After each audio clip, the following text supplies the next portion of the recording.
Hey, Nick Artigo here. We're going to talk about principles of alignment in yoga. I like to teach yoga alignment by focusing on several basic principles that apply to every posture, every situation. These same principles are just good fundamental biomechanical principles that you can apply to any other movements you may be doing off of the yoga mat. And this principle we're going to talk about today is breathing, and how the breathing interacts with the body, how the breathing interacts with the movements of the body, and how utilizing that interaction can help you go deeper into a position and keep your spine safer.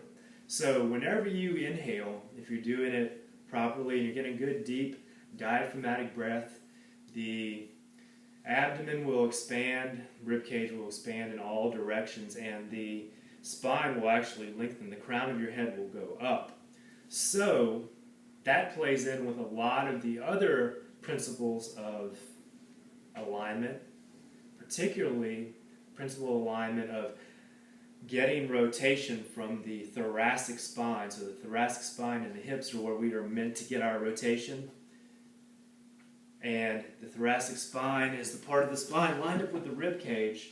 And in order to get the most amount of movement and rotation out of it, it's got to be completely extended. It's got to be not in this position. So if my upper spine is in this position, I can't rotate it very much. And if I get it into a neutral position, the crown of the head lifted, I can rotate it a great deal.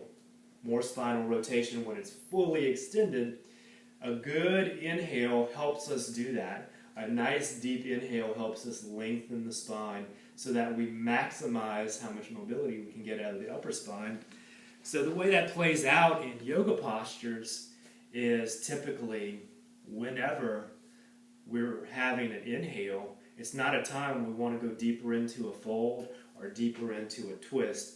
The inhale is the time we want to be thinking about lengthening the spine, extending the spine out, and then on the exhale, folding forward from the hips or twisting from the shoulders and the hips rather than the lower spine.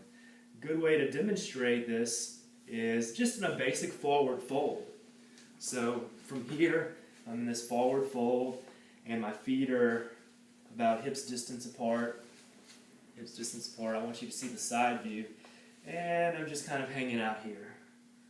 So as you can see, I have some of my bending forward is coming from the hips, some is coming from the lower back. What I'm going to do is on the inhale, I'm going to think about lengthening the crown of the head forward. So a lot of times in a group yoga class, you'll see this. One of the sequences is inhale and kind of lift up, or inhale and look up. I don't like so much to look up for most people because it usually makes you overuse your neck. Very few people have the mobility to use the other parts of the spine. So a lot of times people look up and it's a lot of tension back here on this part of the neck if you try to look up from the forward. I like to lengthen the crown of the head forward. And then, if you're able to lengthen the crown of the head forward, then look up a little bit. So primarily, every inhale, think about lengthening the spine. Crown of the head goes forward. And on the exhale, we fold a little deeper. Inhale, lengthen. Crown of the head goes forward. Exhale, fold a little deeper. So we're using this interplay of the breath and the body to get a little deeper into the posture. The inhale lengthens, the exhale helps us go deeper. You can also see that in play in a seated twist. I'm here, inhale, lengthen the spine, exhale, and twist. Now inhale, crown of the head goes upward, exhale, twist. I don't want to stay kind of low right here. I don't want to be here trying to twist.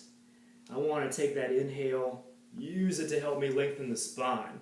Now if I'm having trouble lengthening the spine there might be some mobility issues in the spine. I may need to get on a foam roller. Maybe if I'm seated, a lot of times for a lot of people in Western culture, the hips are so tight that in a seated position, the spine cannot get to neutral. As you can see, my lower back is kind of, my hips are tucked under, my lower back is rounded out. Very hard for a lot of people in Western culture to accomplish a good neutral spine when seated on the floor. Practice yoga, I have practiced it a great deal. For me, sometimes it's still hard to have neutral spine sitting on the floor. If I'm very warmed up and very loosened up, I can do it. If I'm coming in from a day of usual activity where I might have sat in a car or sat in a chair or anything like that, I'm going to have to loosen up before I can sit on the floor. A lot of times it's good to use a yoga block, something that helps elevate your hips a little.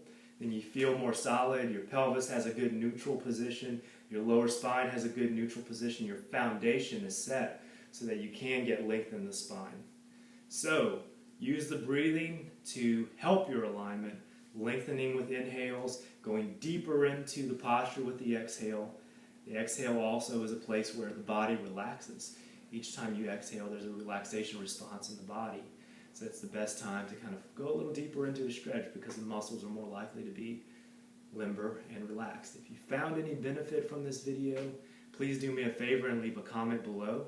If you want to get more content that's not available on the blog or the regular YouTube channel, then click the link that's connected to this video and you'll have a chance to sign up for the Run Better Now VIP Club and get all of that. Thank you.